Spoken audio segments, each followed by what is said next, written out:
outskirts day. Yeah, outskirt day. Yeah, we're the outskirt day.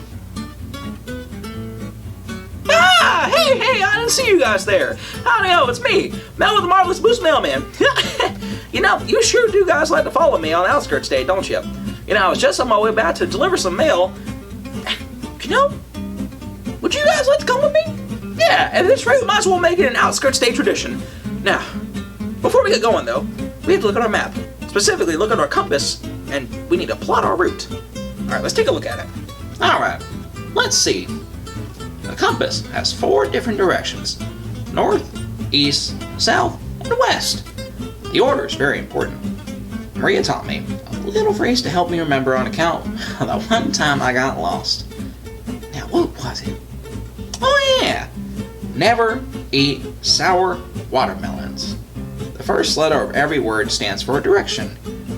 On any map, north is always up, and south is always down, while east and west are always right and left.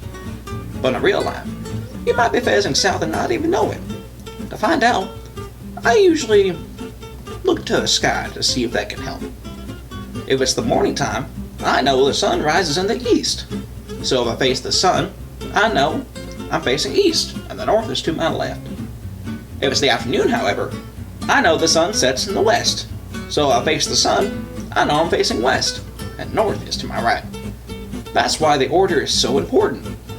Now on the map, we have here, it is, let's see, we're right here in the outskirts. Our first stop is all the way over there towards Walter. Now, let's go over to Walter's house and go deliver him his mail. Alright, let's see. If the sun is rising this way, that means we gotta head this way, west, exactly where we want to go. Alright, now let's get a move on. What was that? Good golly gosh, what in tarnation was that? You know, we should probably hightail out of here before we find out what it is. You know what? I'm sure Walter would know what that sound was. Yeah, we got it going. Nylamo. Fascinating. And it's 15 feet tall? My goodness, he is a big boy. Truly fascinating. Howdy ho, Walt. Listen, I have a question for you. Melvin! Wait, what's wrong? You didn't introduce yourself today. Well, nothing really per se. Are you ill? Not exactly. Noel, get the soup. He's not feeling that well.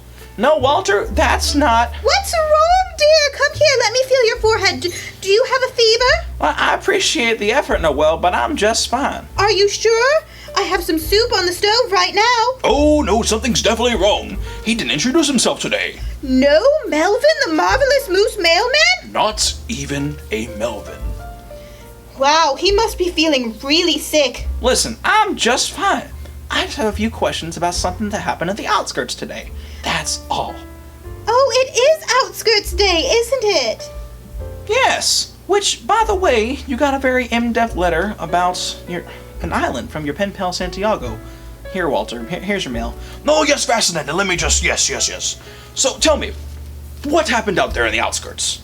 Well, I was on my way back to the mailbox, and there was this deep, guttural growl that came from the distance. And as I walked, it sounded like it was getting closer and closer. It was so scary.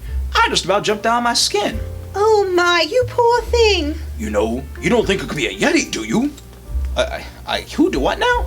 The Yeti, the abominable snowman, Bigfoot. They're all different names for the same thing. A big ape-like man that trudges through the wilderness, scavenging for food, and using its primal instincts to survive in the wilderness. Walter, please don't scare the boy. Look, I've just been reading about this book. Tibetan folklore and the different species of Yeti? Did you see anything? In the distance, I might have seen a big grayish blob, walking towards me. How big would you say it was? Well, I don't know. It was far off, but from what I could see in the distance, it had to be pretty big. You might have seen a Nylamo. A Nylahumo?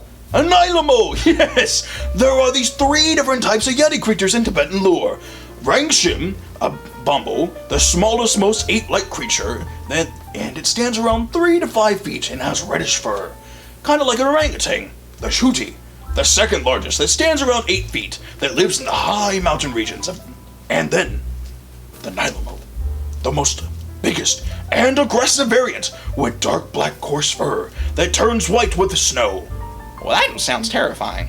It is! And they say it stands around 15 feet, and it's a fierce fighter in battle, and it perceives you as a threat. But that's in Tibet, dear. I'm sure one of them couldn't make it all the way out here to Snowden. No. There's so many variants of the Yeti legend across all continents. I'm sure there's a similar species somewhere out there in the wilderness. Well, I'm sure I got lucky and gotten away. I wonder what the mayor might have to say about this. He knows everything about folklore and history of Snowden. Yes, I'm sure he's heard many tales growing up here. Well, I'm best speaking to him, I'll run. I'll see you around, Walter, and you too, Miss Noel. Have a good day, Melvin. And farewell, friend. Good luck. I bid you adieu. Now let's see. We just stopped over here at Walter's house, which is right here. So, now we need to head straight on south, down to the mayor's house. Yes, and don't forget to drop off my suit at the dry cleaners. I want salmon with lemon-crusted rice. And get whatever you like for you. Yes, alright, see you later, Jane. And please take your time. Yes, everything's great. Well, how you doing, Mr. Mayor? Oh, well, wonderful, Melvin. Wait. You didn't introduce yourself. Is everything okay, Melvin? Do you feel a little sick? Well, I'm fine, sir. I just had a little scare on the outskirts today. As I was on my way back from the mailbox, I heard this horrific growl, and I thought I saw a black, grayish, shadowy figure moving in the distance, and it gave me such a fright. I ran all the way back in the town. Oh my, yes. I've heard such a legend about the wild beast that lives in the outskirts during my time here, and as Mayor of Snowden. So many more people have seen it then. Oh yes, he'll be my great-grandfather, in fact, Leon. He said he spoke to the beast. A wild monster? Like that? Capable of speech? Oh, yes, he said he was very cold but cordial. Now, I don't know how seriously you can take his claims. He was quite the old lynx when he told me these stories, but it did fascinate me. Do you know of any other accounts? Well, I've heard of a few, but they all differ greatly. Some say he's a kind beast, others say he's aloof, and some say he's outright terrifying. But that's all I really can tell you. I've never seen the creature myself. Well, that is so fascinating. Thank you for the information you can give me, Leonard. And, here's your mail, by the way. I wonder if Elton knows anything. Well, thank you, Melvin. Why don't you go ask him? I'm sure he's got something. I think I might go do that, sir. You have a lovely day, Mr. Mayor. You too. Good day, Melvin. Alright. So we made our first stop all the way to Walter's house. Now we're to go all the way down to Mayor's house.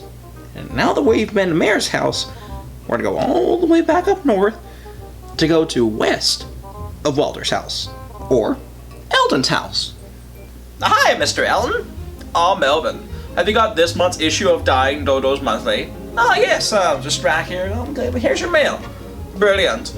I can't wait to see how they go about coloring all those stubborn blue-grays. Say, Elton, have you ever heard of this thing called a beast in the wild skirts? Oh, that hideous monster. I so wish I could get a hold of that thing in its unkept mane and just tame it. So you have seen it? Of course not. But in every tale it sounds grotesque. So why do you think it lives out there? Could you imagine what good publicity it would be?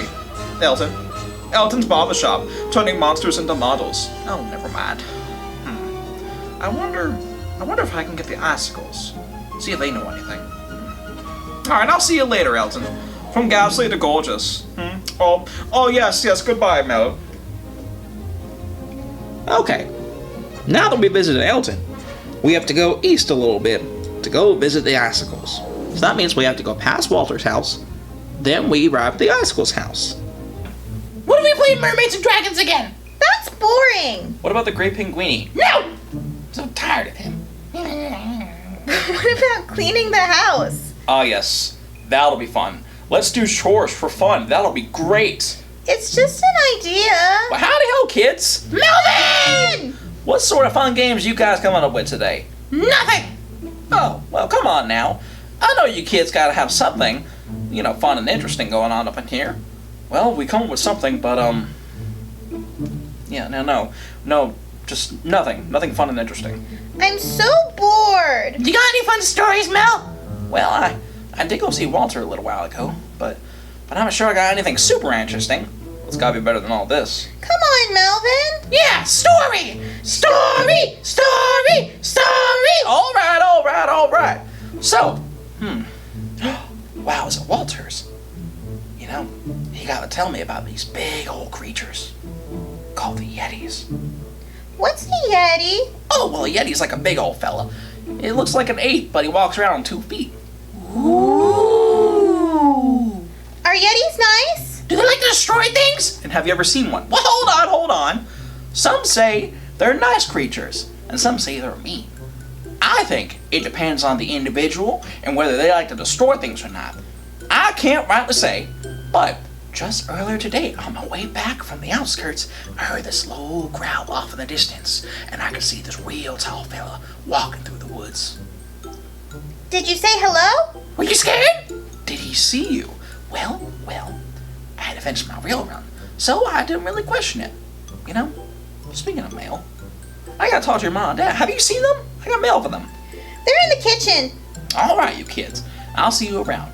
I'm gonna go over there and go talk to your parents now. Bye, Mel. You don't think Melvin actually saw a Yeti, do you? Well, I wouldn't rule it out entirely. There's a lot of strange things going on in the world nowadays, especially in the outskirts. Roar! I am the great Yeti of the outskirts! I shall destroy everything in my path! Isaac, no! Yeah. The Yetis are kind and gentle beasts who like to go on long walks in the mountains. Well, your Yeti might be, but mine certainly isn't. Mine was born to destroy you! Well, my Yeti has hockey practice in about an hour and has to go get ready. Well, Aaron, you are so boring. my Yeti challenges your Yeti to a nearer duel! Ah! Isaac, oh gosh! Now you're going down, Aaron's Yeti! Yeti Isaac has Aaron's Yeti in a chokehold. This is gonna be a tight match. Chase, where's Aaron's jersey? On him? No, honey, I mean the black and red one. He's wearing the red and black one. Oh, well, why didn't you say so? No, I think that one's underneath his bed in his bedroom. You know, when he gets home from practice, things tend to get kicked up underneath there sometimes. I glanced there but didn't see anything. It might be further under though. Oh! Oh, good gosh, man, I didn't see you there. How you guys doing? Afternoon, Mel. Yeah, afternoon to you too. Hey, you didn't introduce yourself. You alright? Yeah, no, I'm okay. I was just thinking real hard about something I saw on the outskirts. Have you ever heard of the beast in the outskirts? Oh, yeah, no, I've heard that legend. Oh, so you have heard of him? Yeah, I've heard a few tales about that over my lifetime. When I first came here to meet Chase's family, they told me about this reclusive thing that lived in the wilderness and how scary it was. But as an outsider, what do you think of the tale? Well, I figured since he's so reclusive and nobody actually seen him up close or talked to him, he's probably just shy and not as scary as everybody thinks. So I named him. Why? It's a lot harder to be scared of something when you can put a name to it, especially with a name like Jerry. You mean to tell me that you call this beast from the outskirts Jerry? Yep, no. Every single time she talks about him, she calls him Jerry. We shouldn't be scared of something or someone that we know absolutely nothing about. So, to personalize him a little bit, and to keep the kids from being frightened of the beast who lives in the outskirts, I call him Jerry, until we know what his actual name is. Well, that's a real interesting take you have there. Well, I digress. And here's your mail, by the way. Your mom was wondering if you remember the recipe for the fish stew she made for Christmas. She said she'd forgotten a couple of ingredients. Well, thanks, Mel. I'll see what I can find for her. Well, I best suppose I'd be heading over to the Geese's house then. Well, we'll see you around, buddy. Bye, Melvin. See you guys around. Alright, time for our last stop. Now that we visited the icicles, we just gotta go a little more east over to visit Glenda and Gunter Goose. Let's just head on over and go give them their mail. Glenda, come look at this. Yes, dear? Do you see the flowers in the front lawn? The purple ones? Yes. They're wilting. Why, I do believe you're right. I will have to go talk with our gardener, I suppose. Well, he certainly must be slacking if he's letting the flowers wilt. Yes, indeed. Well, good afternoon, my grandiose gooselings. Oh, yes, Melvin, what brings you to our glorious home? Well, just a stack of mail or two, and perhaps a question or two, if you guys don't mind. Oh, yes, why, thank you. Say, speaking of those questions, you wouldn't have happened to have heard of this beast from the outskirts, would you? Oh, we've done more than that. We've seen him. Have you now? Indeed. Every year when we fly in for the summer, we see a large, disgruntled-looking creature walking through the outskirts. But okay, well, what do you guys think of him? We never pay him any mind. He is clearly a poor individual of the low class. We'd rather go on with our lives and not bother with him. But don't you think he's interesting? Heavens no, he's not. He's too lowly to be worth any of our time. What my wife means to say is, why would we waste our time with someone who can't further his place in society? Well, I guess you could think about it like I am. Do you have any more mail for us? Or may we get back to our day? Oh, I'm sorry. I guess you guys can go on back with your day. I'll head on home now. Delightful. Toodaloo! Well, that was my last stop. I guess it's time to go head on home. Let's see. If we're at the Geese's house, and I need to head over my house, which is right here, we need to go south and a little further over east. I wonder if anything will happen on my way home. Well, I don't know what to think about all this. Some say he's nice, some say he's mean. I guess the only real way to know who he is to talk to him and get to know him.